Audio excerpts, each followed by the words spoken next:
Evangelio según San Juan. Jesús dijo: Yo soy el buen pastor. El buen pastor da su vida por las ovejas. El asalariado, en cambio, que no es el pastor y al que no pertenecen las ovejas, cuando ve venir al lobo, las abandona y huye. Y el lobo las arrebata y las dispersa. Como es asalariado, no se preocupa por las ovejas. Yo soy el buen pastor. Conozco a mis ovejas y mis ovejas me conocen a mí. Como el Padre me conoce a mí y yo conozco al Padre, y doy mi vida por las ovejas. Tengo además otras ovejas que no son de este corral y a las que debo también conducir. Ellas oirán mi voz y así habrá un solo rebaño y un solo pastor. El Padre me ama porque yo doy mi vida para recobrarla. Nadie me la quita, sino que la doy por mí mismo. Tengo el poder de darla y de recobrarla. Este es el mandato que recibí de mi Padre. Hola amigos y amigas. En este cuarto domingo de Pascua, la Iglesia celebra la Jornada del Buen Pastor, Jornada Mundial de Oración por las Vocaciones. Y recuerdo este relato que dice que existían en los tiempos antiguos dos hermanos. Uno era un científico y el otro un pastor. Bueno, y entonces este científico se fue muy lejos a estudiar y estudió un poco de todo. Estudió ciencia, arte, magia, religión, un poco de todo. Y después de unos años de tanto estudiar, volvió a su casa y se encontró con su hermanito, que era un pastor de ovejas. Y entonces el hermano le preguntó: ¿has aprendido muchas cosas? Sí, claro que sí, aprendí a hacer de todo. Y había unos huesos de un león muerto, y le dijo: bueno, mira, puedo hacer que estos huesos se pongan de pie. Y dijo unas palabras mágicas, y entonces este león muerto se puso de pie. Y el pastor se sorprendió de su hermano, de todo lo que había aprendido. Y puedo hacer algo más, dijo el científico, puedo hacer que ese león pueda tener piel y carne, pueda rellenarse. Y entonces dijo unas palabras mágicas con todo lo que había aprendido y logró hacer entonces que ese león estuviera bien relleno, diríamos, con carne y cuero. ¿Y algo más podés hacer?, dijo el pastor a su hermano el científico. Sí, puedo hacer que ese león cobre vida. El pastor dijo: espera un momentito. Y fue a encerrar las ovejas por las dudas.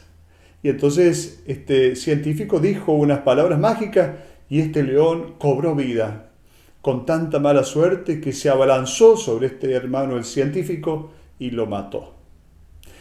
Es necesario que existan siempre pastores, diríamos, que cuiden las ovejas, que las encierren a tiempo, porque hay tantos científicos locos que dan vuelta y que con sus propuestas destruyen las ovejas. El loco no es el que perdió la razón, dijo alguien, sino el que perdió todo menos la razón. Bueno, cuando pensamos esta parábola, o mejor esta alegoría del pastor y las ovejas, nos preguntamos: ¿se trata de un pastor que manda y unas ovejas obsecuentes? Claro que no tenemos que poner el acento en la obsecuencia de estas ovejitas que simplemente van donde el pastor las lleva. La cosa está, diríamos, el acento está en otro lado, en la relación que existe entre el pastor y las ovejas. Y en este evangelio vamos a encontrar a Jesús como pastor. Él se va a presentar diciendo: yo soy el buen pastor. Pero al mismo tiempo sabemos que Jesús es el cordero pascual, el cordero manso llevado al matadero. Diríamos, Jesús es pastor en tanto y cuanto también es cordero. Incluso después de haberse instalado en la tierra de Canaán y haberse convertido en una nación de agricultores, Israel siempre ha conservado una gran nostalgia por la vida nómada de los pastores y nunca ha renunciado a esto de criar ovejas, de criar cabras. Y el hecho de pasar mucho tiempo en lugares solitarios con el rebaño hacía que entre el pastor y las ovejas se estableciera una relación, diríamos, casi afectiva.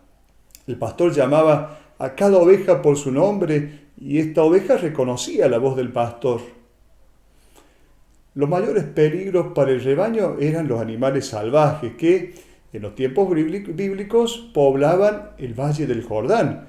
Hienas, chacales, leones, osos contra los que los pastores estaban dispuestos a luchar, diríamos, armados con alguna honda o un robusto bastón reforzado con trozos de pedernal incrustados en la punta para cuidar al rebaño. Siempre este era el objetivo. Esta era la realidad social. Y no es de extrañar, por tanto, que aparezca repentinamente, diríamos, que aparezca repetidamente en la Biblia la imagen del pastor. Hay una exhortación del Papa Juan Pablo II, Pastores Dabo Vobis, del año 1992, esta exhortación apostólica que es sobre la formación sacerdotal.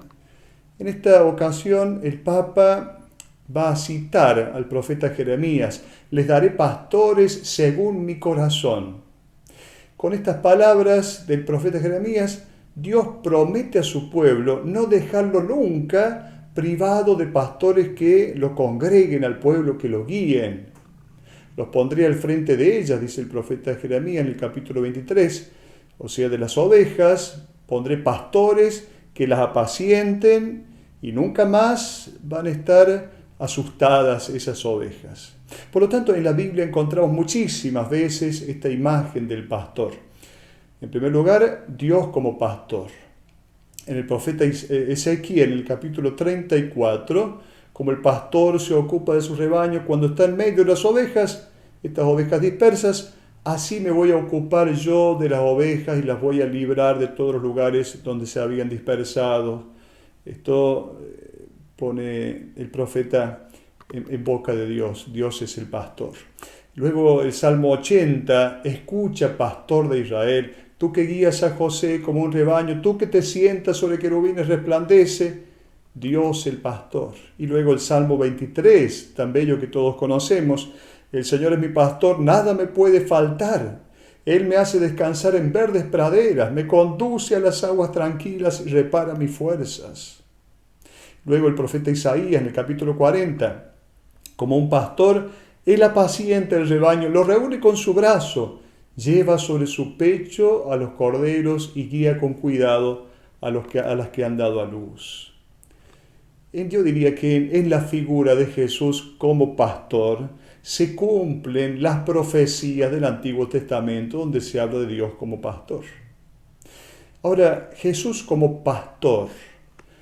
La palabra pastor, en hebreo roé, viene del verbo rahá, que significa dar alimento, no en primer lugar dar órdenes. Justamente, si el pastor conduce, es para alimentar al rebaño fundamentalmente.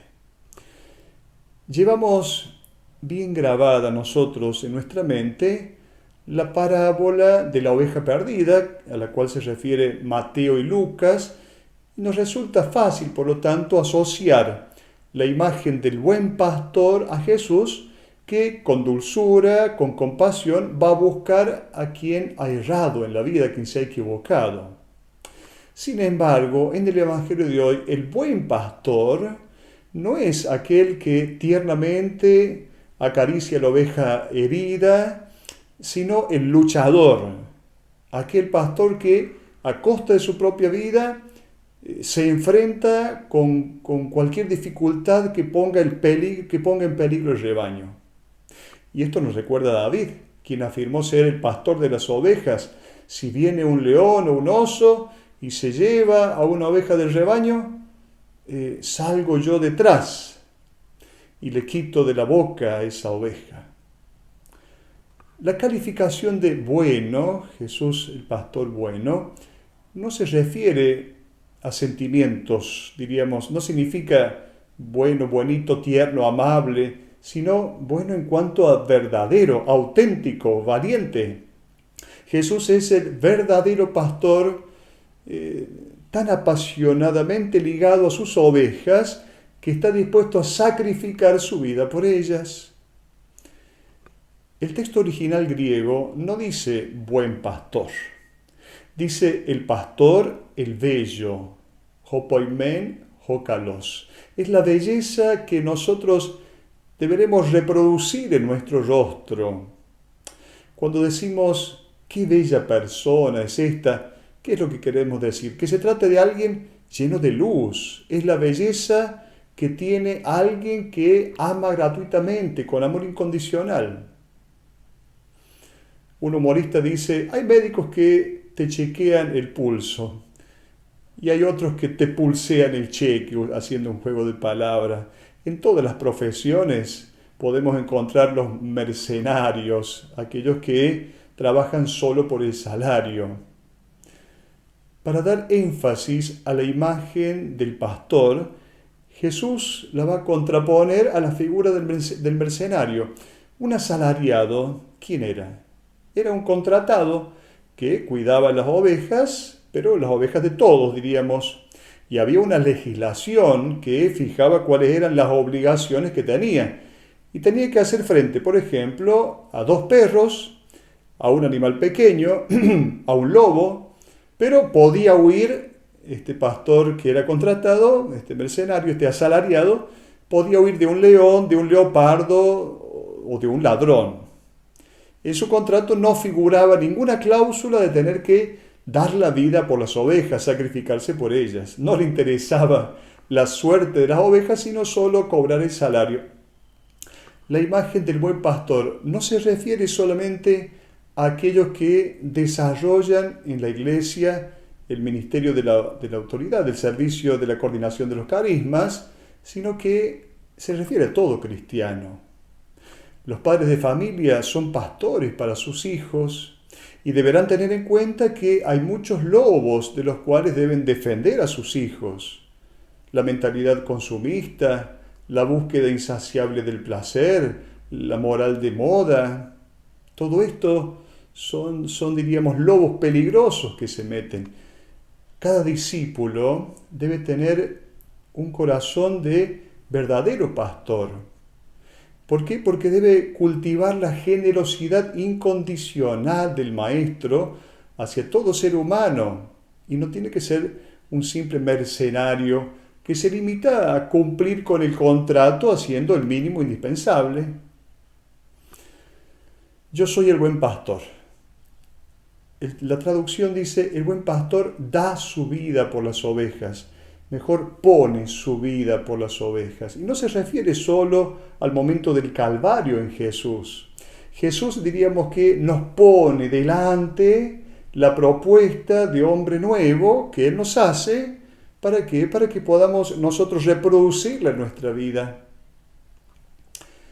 En la segunda parte del pasaje, los versículos 14 al 16, Jesús repite esta afirmación, yo soy el buen pastor. Para agregar una segunda característica, el verdadero pastor es el que conoce una por una las ovejas y también es conocido por ellas. En la Biblia, el verbo conocer no tiene solo el significado de un aprendizaje, diríamos, de orden intelectual. Él hace referencia a la relación, esta palabra hace referencia a la relación que existe entre las personas. Conocer entonces va a significar hacer una experiencia profunda de alguien. Indica, diríamos, la plena participación en el amor. Es un asunto más del corazón, no solo de la mente. Parece aún lejano el día en que toda la humanidad realice esta experiencia de conocimiento con Dios. Pero un pastor verdadero como Él no se resigna nunca a perder una sola de las ovejas. Dice el texto, tengo otras ovejas que no pertenecen a este corral. A estas tengo que guiarlas para que escuchen mi voz y entonces haya un solo rebaño con un solo pastor. Tengo otras ovejas que no pertenecen a este corral. La realidad que nosotros vivimos no es otra cosa que una manifestación de esta energía divina que llamamos amor, que no hace preferencias y menos aún se puede encerrar en un corral. dentro de este ambiente divino no hay división entre peores, mejores, preferidos, rechazados.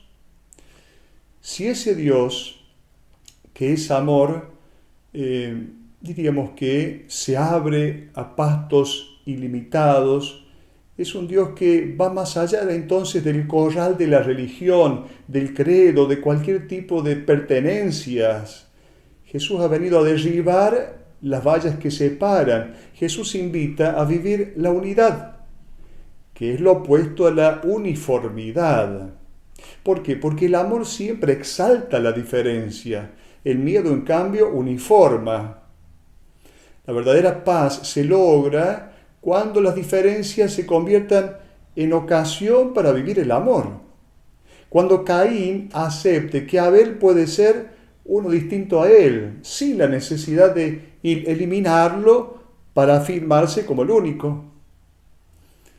En el cristianismo se debería atender más a la diversidad, porque Dios es una verdad que nos hace libres de ser nosotros mismos, de amar y creer de un modo diverso. La pluralidad es una riqueza, no una amenaza. ¿Por qué? Porque saca a luz los carismas de cada uno. Pensemos cuántas energías se han perdido porque los Superman, entre comillas, de turno, han impedido tantas veces a los demás poder expresarse. La palabra corral o recinto en griego se dice es aulé. Se refiere al atrio del templo. Se refiere a la institución religiosa que tiene encerrada a la gente en una falsa imagen de Dios. ¿Cuál es esta falsa imagen de Dios? Ofrecer sacrificios para obtener favor. Y entonces este pastor quiere sacar de esta mentalidad. El pastor quiere sacar a las ovejas para que escuchen su voz. El texto en la traducción que nosotros tenemos dice un solo rebaño con un solo pastor. En realidad el texto original griego no dice con un solo pastor, sino un solo rebaño, un solo pastor. El rebaño, por lo tanto, hace presente la identidad del pastor. Entonces, la comunidad cristiana, con la presencia de Jesús, es el único verdadero santuario que irradia su amor y su misericordia. Esta comunidad toma el lugar del templo. El templo, diríamos, al templo se debía ir. En cambio, el rebaño indica una dinámica, un movimiento que va hacia quienes necesitan este amor, esta compasión del pastor. Diríamos que el rebaño es el pastor. En la última parte se desarrolla el tema de la libertad, porque donde hay coacción, donde hay miedo, no hay amor. Jesús ha demostrado su amor porque se ha entregado libremente. Nadie me quita la vida, yo la doy voluntariamente. La única vida que se conserva es la vida que se dona. Solo así nuestra vida será bella y podremos hacer presente a Jesús, el buen pastor. Hasta la próxima.